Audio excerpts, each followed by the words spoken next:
জুড়ে আওয়াজ চলে আসবে। একটি শোক সংবাদ শুনুন, একটি শোক সংবাদ শুনুন।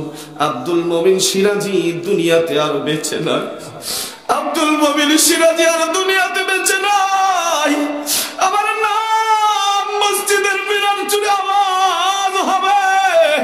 একটি শোক সংবাদ শুনুন, আব্দুল মমিন সিরাজি আর দুনিয়াতে বেঁচে নাই।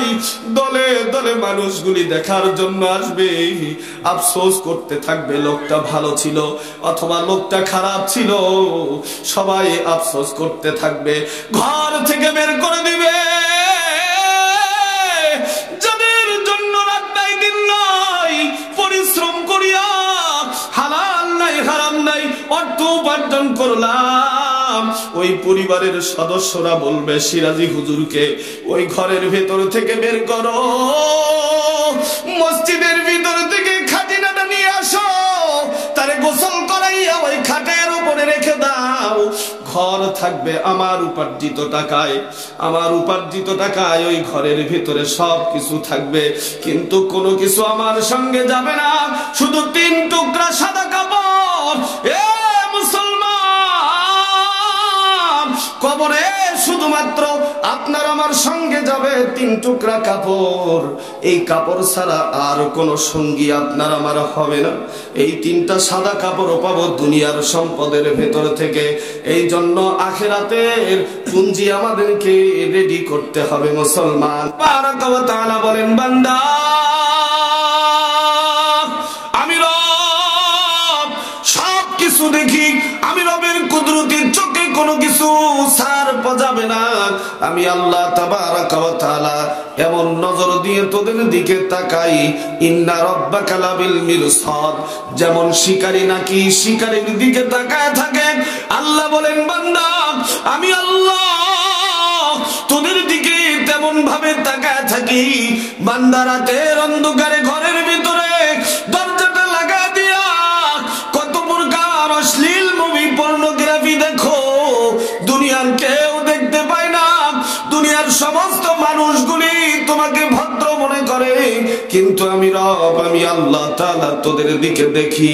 ওই যে রাতের অন্ধকারে গুনার কাজ করো, খারাপ কাজ অশ্লীল কাজ, ওই যে জিনা করো, মদ জুয়ার আড্ডা দিয়ে দাও, আমি রব সব কিছু দেখি। আমি রবের কুদরতি চোখকে তোরা ফাঁকি দিতে পারবি না, যেহেতু আমি রব সব কিছু দেখি। তাহলে কাল কিয়ামতের দিনে হাসরের ময়দানে আমি আল্লাহ তাআলা তোদেরকে আমার সামনে যখন দাঁড় হইতে হবে, আমি রব তোদেরকে কি করব? এই সাক্ষীগুলি তোদের সামনে উপস্থাপন করব। প্রত্যেকটা বান্দা বান্দির সামনে কাল কিয়ামতের দিনে হাসরের ময়দানে আমি আল্লাহ 1টা নয় 2টা নয় 4টি করে সাক্ষী উপস্থাপন করব। আল্লাহ তাবারাকা ওয়া তাআলা বলেন, বান্দা 1টা নয় 2টা নয় 4টি করে সাক্ষী উপস্থাপন করব। আল্লাহ তাবারাকা ওয়া তাআলার কোনো সাক্ষীর প্রয়োজন ছিল না, কারণ তিনি রব। তিনি যদি আমাদেরকে জাহান্নামে দেয় কেউ বাধা দিতে পারবে না। আবার যদি রব বলে যাও আমি আল্লাহ তোদেরকে জান্নাত দিয়ে দিলাম, কেউ বাধা দিতে পারবে না, কেউ বাধা দিতে পারবে না। তারপরেও রব বলে, বান্দা আমি যেহেতু রব, আর হাসরের ময়দানে আমি আল্লাহ তাবারাকা ওয়া তাআলা বিচারক, আমি বিচার করব। আর আমি রব, আমি বিচারক, তাই আমার সাক্ষীকে আমি কার্যকর করব না। আমি আল্লাহ তাআলা দুনিয়ার ভেতরে তোদের পেছনে 4টি করে সাক্ষী উপস্থাপন করব। 1 নম্বর সাক্ষী আমি আল্লাহ তাআলা জমিনকে উপস্থাপন করব। জমিনকে উপস্থাপন করিয়া আমি আল্লাহ জমিনকে ডাক দিয়ে বলবো, জমিন ইয়াউমাইদিন তুহাদ্দিসু আকবারাহা, এ জমিন আমার বান্দা বান্দিরা, এ জমিন তোর উপরে দাঁড়াইয়া কোথায় কোন কাজ করেছে, কোথায় কোন ভালো কাজ করেছে, কোথায় কোন নেক কাজ করেছে, কোথায় গুনাহ করেছে, কোথায় নাফরমানি করেছে, সব কিছু বের করে দে। ইয়াউমাইদিন তুহাদ্দিসু আকবারাহা, ইয়াউমাইদিন তুহাদ্দিসু আকবারাহা, ইয়াউমাইদিন তুহাদ্দিসু আকবারাহা। এই জমিন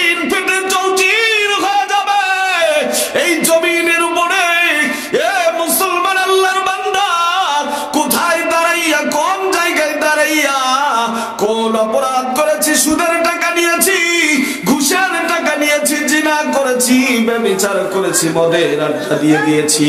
এ মুসলমান আল্লাহর বান্দা, এ মুসলমান আল্লাহর বান্দা, আল্লাহর গোলাম, এই জমিন বলবে মালিক তোমার বান্দার আমি জমিনের উপরে দাঁড়িয়ে সুদের টাকা নিয়েছে, ঘুষের টাকা নিয়েছে। ওগো মালিক রাতের অন্ধকারে আমি জমিনের উপরে জিনা করেছে। ও মালিক তোমার বান্দা বান্দিরা আমি আল্লাহ জমিনের উপরে দাঁড়াইয়া তোমার কত নাফরমানি করেছে, কত গুনার কাজ করেছে। জমিন ফেটে চৌচির হয়ে যাবে, জমিনের ভেতরে যা আছে সব বের করে দিবি। মুসলমান একটা বার চিন্তা করেন, এই জমিনের উপরে দাঁড়াইয়া আমি আপনি কতই না নাফরমানি করেছি। রব সাক্ষী উপস্থাপন করবেন, আর জমিন আপনার আমার ব্যাপারে সব কিছু বলে দিবেন, সব কিছু বলে দিবেন। এ মুসলমান আল্লাহর বান্দা, আমরা রবকে বলবো রব না না না না না না, জমিনের উপরে দাঁড়াইয়া আমরা যে গুনাহ করেছি জমিন তো আমাদেরকে কোনোদিন বলে নাই, আমাদেরকে নিষেধ করে নাই, আমাদেরকে বাধা দেয় নাই। জমিন আজকে মিথ্যা কথা বলতেছে, মিথ্যা কথা বলতেছে। আল্লাহর নাফরমান বান্দারা অস্বীকার যাবে। আল্লাহ তাবারক ওয়া তাআলা বলবেন, বান্দা দাঁড়া একটু অপেক্ষা কর, আমি আল্লাহ দ্বিতীয় সাক্ষী, আমি রব তোদের সামনে উপস্থাপন করব। আল্লাহ তাবারক ওয়া তাআলা বলবেন, ওয়াকালু ইয়া ওয়াইলাতানা মা লিহাদাল কিতাব লা ইউগাদিরু সগীরাতাও ওয়ালা কাবীরাতান ইল্লা আহসাহা। আল্লাহ তাবারক ওয়া তাআলা কাল কিয়ামতের দিনে হাসরের ময়দানে আল্লাহ তাবারক ওয়া তাআলা এমন একটি কিতাব আপনাকে আমাকে আপনার আমার হাতের ভেতরে দিয়ে দিবেন। আল্লাহ তাবারক ওয়া তাআলা বলবেন, বান্দা তোমরা পড়ো, তোমাদের হাতে আমি তোমাদের আমলনামা দিয়ে দিলাম। তোমাদের কিতাব দুনিয়ার ভেতরে তোমরা কি করেছো? ইকরা কিতাবাক কাফা বিনাফসিকাল ইয়াওমা আলাইকা হাসিবা। আল্লাহ বলবেন, বান্দা পড়ো, তোমাদের হাতে তোমাদের আমলনামা দিলাম, তোমরা তোমাদের আমলনামাটা একটু বের করে তোমরা দেখো। আল্লাহর বান্দা বান্দি আমলনামা হাতের ভেতরে নিয়ে আমলনামা যখন খুলবে তখন হায়রে হায়, আল্লাহর বান্দা বান্দিরা আমলনামার দিকে তাকাবে আর মালিকরে ডাক দিয়ে বলবে, মালিক ও রব, এটা কেমন আমলনামা, এটা কেমন কিতাব, এটা কেমন কিতাব, এটা কেমন কিতাব আমাদের হাতের ভিতরে দিয়ে দিলাম। ও মালিক, যে কিতাবের ভেতরে ছোট্ট থেকে ছোট্ট কোনো গুনার কাজ ছাড়া পড়ে নাই। আমি মুস্কি মুস্কি দুনিয়ার ভেতরে হাসি দিয়েছি, সেই মুস্কি হাসির কথা ওই কিতাবের ভেতরে লেখা আছে। আমি চোখের ইশারায় মানুষের সঙ্গে কথা বলেছি। ওগো মালিক, দুনিয়ার কোন মানুষ বোঝে নাই, এইটাও এই কিতাবের ভেতরে লেখা আছে। এটা কেমন কিতাব? এ আল্লাহর বান্দারা একটা বার চিন্তা লাগান, এমন কিতাব যখন আপনার আমার হাতের ভিতরে দিয়ে দিবে। আজকে তো দুনিয়ার ভেতরে বড় বাহাদুরির সঙ্গে চলতেছি, বড় ক্ষমতা বড় দাপটের সঙ্গে চলতেছি, কারণ আপনার আমার মালিক, আপনার আমার গুনাহগুলি আল্লাহ তাআলা দুনিয়ার ভেতরে মানুষকে দেখাইতেছে না, তাই তো বাহাদুরি করতেছি। যদি দুনিয়ার ভেতরে মালিক আপনার আমার গুনাহগুলি দেখায় দিত, তাহলে বাবা সন্তানকে চেহারা দেখাইতে পারত না, সন্তান বাবাকে চেহারা দেখাইতে পারত না। কারণ আল্লাহ তাবারক ওয়া তাআলা রহমান, আল্লাহ তাবারক ওয়া তাআলা গফফার। আল্লাহ তাবারক ওয়া তাআলা বলেন, লা তাকনাতু মির রাহমাতিল্লাহ, আমি আল্লাহ দয়ালু। এ বান্দা, যতই তোমরা গুনাহ করো না কেন, আমি আল্লাহ তাআলা তোমাদের জন্য বলে দিলাম, আমি আল্লাহ তাবারক ওয়া তাআলা যতই গুনাহ করো না কেন, যতই খারাপ কাজ করো না, যতই অশ্লীল কাজ করো না কেন, গুনাহ এই পরিমাণ করেছো তামাম দুনিয়ার জমিনের ভিতরে তোমার গুনাহ দিয়ে ভরপুর হয়ে গেছে, একটা পা ফালানোর মতো জায়গা নাই, সরিষার দানার পরিমাণ জায়গার ফাঁকা নাই, এই পরিমাণ গুনাহ, গুনার সাগরে হাবুডুবু খাও এ বান্দা। তারপরও আমি রব তোদেরকে বলে দিলাম, লা তাকনাতু মির রাহমাতিল্লাহ, লা তাকনাতু মির রাহমাতিল্লাহ, নিরাশ হওয়ার কোনো কারণ নেই, নিরাশ হওয়ার কোনো কারণ নেই। আমি রবের দরবারে একটা হাত উঠা, আমি রবকে একবার আল্লাহ বলিয়া ডাক দে, আমি রবকে একবার রব বলিয়া ডাক দে, আমি মালিক রে একবার মালিক বলিয়া ডাক দে, আমি মালিক রে একবার মালিক বলিয়া ডাক দিয়া, আমি মালিকের সামনে তুই দুর্বল হয়ে একবার বলে দে মালিক, আমি তো বড় নাফরমান, আমার চাইতে গুনাহগার দ্বিতীয় আর কোন বান্দা দুনিয়ার জমিনে নাই।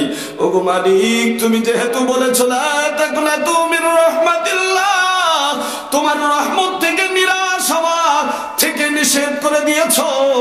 ওগো মালিক, গুনাহগার হওয়া সত্ত্বেও আমি আল্লাহ তোমার দরবারে দুখানা হাত উঠাইছি, মালিক আমারে মাফ করে দাও, ওগো মালিক আমাদেরকে মাফ করে দাও।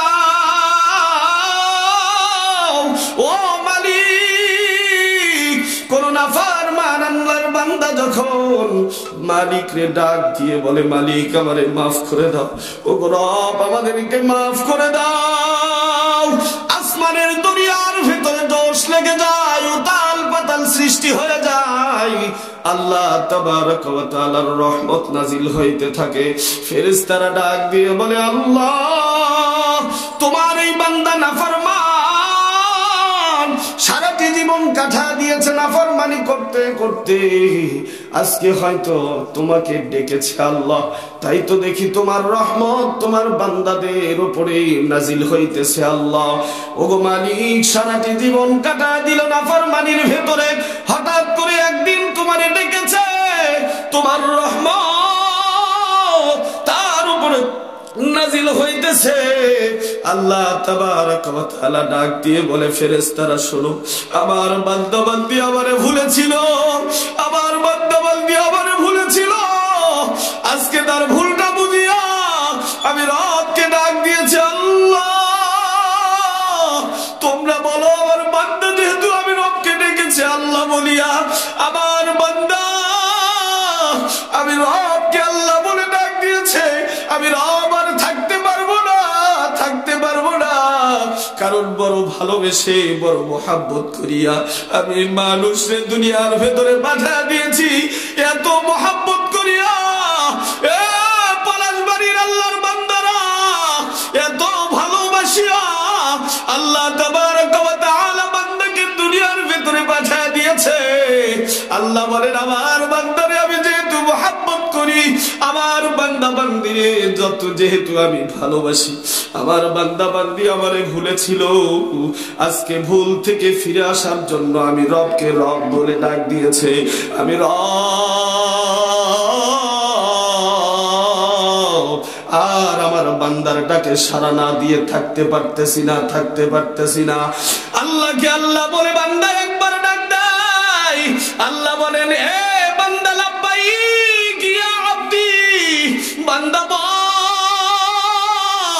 আমি রব হাজির, এ বান্দা বল তুই কি চাও, আমি রব তোকে দেওয়ার জন্য রেডি আছি, বল বল তুই কি চাস। এ মুসলমান আল্লাহর বান্দারা, তিনি তো একদম রব। মাকে যদি বারবার ডাক দেওয়া যায়, হঠাৎ করে মা বিরক্ত হয়ে বলে বেটা বিরক্ত করিস না, বিরক্ত করিস না, যা যা দূর হয়ে যা। কিন্তু আমরা কেমন রবের ইবাদত করি, রব বলে বান্দা ডাক, কত পারিস আমি রবকে রব বলে ডাক, আমি আল্লাহ কোন প্রকার বিরক্ত বিরক্ত বোধ করি না, বরং আরো খুশি হয়ে যাই। কেমন রবের ইবাদত করি আমরা, কেমন রবের গোলাম। পলাশবাড়ির আল্লাহর বান্দারা, যেই মায়ের পেট থেকে জন্মগ্রহণ করেছি সেই মাও বিরক্ত বোধ করে, কিন্তু রব বিরক্ত বোধ করে না। সেই রবকে কিভাবে ভুলে তুমি আমি আজকে দুনিয়ার পিছনে ছুটতেছি? একটা বার চিন্তা করো, দুনিয়ার পিছনে ঘুরে কি হবে? মসজিদের মিনার জুড়ে আজান দেয় হাইয়া আলাস সালাত, মসজিদের মিনার জুড়ে আজান চলে আসে হাইয়া আলাল ফালাহ। আসো আসো, কল্যাণের দিকে আসো, আসো নামাজের দিকে আসো। আমি জমির ভেতরে পাথর নিয়া কোদাল লিয়া কাজ করি, আমি দোকানের ভেতরে সময় কাটায় দেই, ব্যবসা বাণিজ্যের চাকরি বাকরির ভেতরে সময় কাটায় দেই। আল্লাহ তাবারক ওয়া তাআলা ডাক দিয়ে বলে, বান্দা আমি রব তোদেরকে ডাকি, আয় আয়। আমার ডাকে সাড়া না দিয়া ওই ফসলের ভেতরে তুই কোদালটা নিয়ে কাজ করতেছিস, আমি রব ওই ফসলের ভেতরে বরকত দেওয়ার মালিক, তোর ব্যবসার ভেতরে বরকত দেওয়ার মালিক। ওই ক্ষেতের ভেতরে ফসল আমি রব দেই, তোর ব্যবসার ভেতরে বরকত আমি রব দেই। কিন্তু আমি রব তোদেরকে ডাকলাম, আমি রবের ডাকে সাড়া না দিয়া তোর ওই ফসলকে বড় মনে করলি, তোর ব্যবসাকে বড় মনে করলি, তোর চাকরিকে বড় মনে করলি। এ বান্দা একটা বার চিন্তা কর, এই দুনিয়ার জমিনে আমি রব তোদের উপরে যদি রহমত নাজিল না করতাম, তোদেরকে যদি আমি রব যদি নিয়ামত না দিতাম, তাহলে একটা সেকেন্ড চলতে পারতিস না। আমি রবের ডাকে সাড়া দিয়ে মসজিদে আসলি না, আমার কুদরতি কদমে একবার লুটিয়ে পড়লি না। মুসলমান আল্লাহর বান্দা, এমন দয়ালু রব, ওই রবের কদমে সিজদা না দিয়া কেমন করে আমরা ঘরের ভেতরে ঘুমাইয়া থাকি? সকাল বেলা ভোর হইলে মুয়াজ্জিনের জবান দিয়ে মসজিদের মিনার চুলে আওয়াজ চলে আসে, আসসালাতু খায়রুম মিনান নাওম, আসসালাতু খায়রুম মিনান নাওম। নামাজ ঘুমের চেয়ে নামাজ উত্তম। আল্লাহর বান্দা বান্দিরা কত চিন্তা চেতনা করে কম্বলটা মুড়ি দিয়ে মনে মনে ভাবে নামাজের চেয়ে ঘুমটাই উত্তম। আল্লাহ তাবারক ওয়া তাআলা ওই সময় বলে, হায় রে হায়, এই বান্দা বান্দিরে কি আমি ভালোবাসিয়া বড় আদর করিয়া দুনিয়ার ভেতরে পাঠাইলাম, যেই বান্দারে আমি এত মহব্বত করি।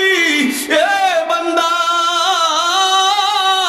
তোরে আমি এত মহব্বত করি, এত ভালোবাসি, এত মহব্বত করি, এত ভালোবাসি, আর আমি রবের কুদরতি কদমে সেজদা দেওয়ার জন্য তোরে ডাকা হলো, তারপরেও তুই আসলি না কম্বলটা মুড়ি দিয়া। একটা বার চিন্তা করেন, যদি ওই সময় মালাকুল মউত আপনার সামনে হাজির হইয়া যায়, একটা বার চিন্তা করে দেখেন, ওই সময় রূহ মুবারক যদি আপনার কলব থেকে বের করে নেওয়া হয়, অন্তর থেকে বের করে নেওয়া হয়, ওই সময় মৃত্যু নামক বস্তুটি যদি আপনার চলে আসে,